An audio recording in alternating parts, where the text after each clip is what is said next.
Chapter 2. The Dream. One night, 2 or 3 weeks later, when the boy was in bed, Rhoda Brook sat by the dying fire in her little house. She stared at the fire for a long time, but she saw only the picture in her head of the new wife. At last, tired from her day's work, she went to bed. But the picture of Gertrude Lodge did not go away. When Rhoda slept, the young wife was still there in Rhoda's dreams. She sat on Rhoda's body in the bed, staring into Rhoda's face. Her blue eyes were cold, and with a cruel laugh, she put her left hand in front of Rhoda's eyes. There, on the third finger, was her wedding ring. And the phantom of Gertrude Lodge laughed again.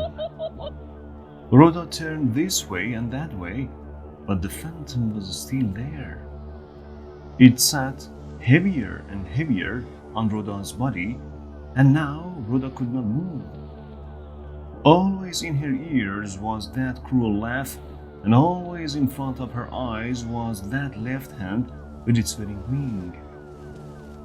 At last, half dead with terror, Rhoda suddenly put out her right hand, took hold of the phantom's left arm, and pulled it hard. The phantom fell off the bed onto the floor, and Rhoda sat up. "Dear God!" she cried. She felt cold, so cold. "That was not a dream. She was here." She could still feel the young woman's arm under her hand, a warm, living arm. She looked on the floor for the woman's body, but there was nothing there. Rhoda Brook slept no more that night, and at very early the next morning, she looked pale and ill. She could not forget the feel of that arm under her hand. When she came home for breakfast, her son asked her, "What was that noise in your room last night, Mother? Did you fall off the bed?" "Noise?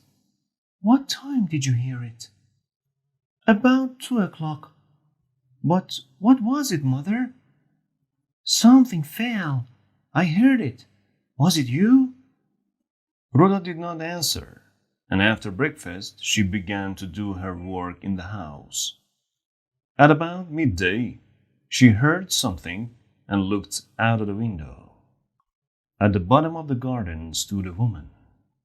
The woman from her dream. Rhoda stood still and stared. The boy came to look out of the window too. "Oh, there is Mrs. Lodge," he said. "She told me—" "Told you?" said his mother. She looked angry. "Why did you speak to her? I told you not to." "She spoke to me first. I met her in the road." "When was this?" "Yesterday." "What did you tell her?" "Nothing. She began to talk to me, and then she saw my old shoes. She said, 'Do they keep the rain out?' And I said, 'No, they don't. But Mother and I have no money for new shoes.' Then she said, 'I can give you some better shoes.' She is bringing them now, I think.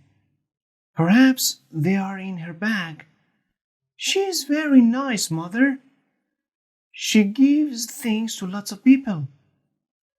By now, Mrs. Lodge was at the door.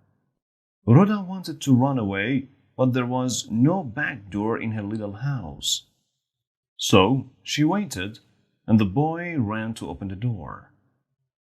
"This is the right house, then," said Mrs. Lodge, smiling at the boy. "And this is your mother, is it?" The face and body were the same as those of the phantoms in Rhoda's dream, but there was nothing cruel in this face. The blue eyes were warm, and the smile was sweet and kind. The young woman took the shoes out of her bag and gave them to the boy. She smiled and talked in a warm and friendly way. How kind she is, thought Rhoda. How young and sweet and innocent. Why did I have that bad dream about her? She's a friend, not an enemy. 2 days later, Mrs. Lodge came again with a new shirt for the boy, and 12 days after that, she visited Rhoda a third time. The boy was out that day. I like walking up here on the hill, Mrs. Lodge told Rhoda. And your house is the only one up here. They talked about the weather and the village. Then Mrs. Lodge got up to leave. Are you well, Rhoda? She asked. You look pale. Oh, I'm always pale, said Rhoda. But what about you, Mrs. Lodge? Are you well? Yes, I am, but there is something. It's nothing very bad, but I don't understand it. She uncovered her left hand and arm. There were marks on the arm, yellowy-brown marks, like marks made by fingers. Rhoda stared at them. How did it happen? She asked. I don't know, said Mrs. Lodge. One night, when I was in bed, I had a dream, and then suddenly my arm hurt very badly. Perhaps I hit it on something in the daytime, but I don't remember it. She laughed. My dear husband says it's nothing very much, and he's right, of course. Yes? Which night was that? Said Rhoda. Mrs. Lodge thought for a moment. It was 2 weeks ago today. It was 2 o'clock in the night. I remember, because I heard the clock. It was the same night, the same hour as Rhoda's dream of the phantom. Rhoda remembered the terror of it and felt cold. How can this be? She thought. When Mrs. Lodge left. Did I do that? But why? She is innocent and kind. I don't want to hurt her. And how can a thing like that happen?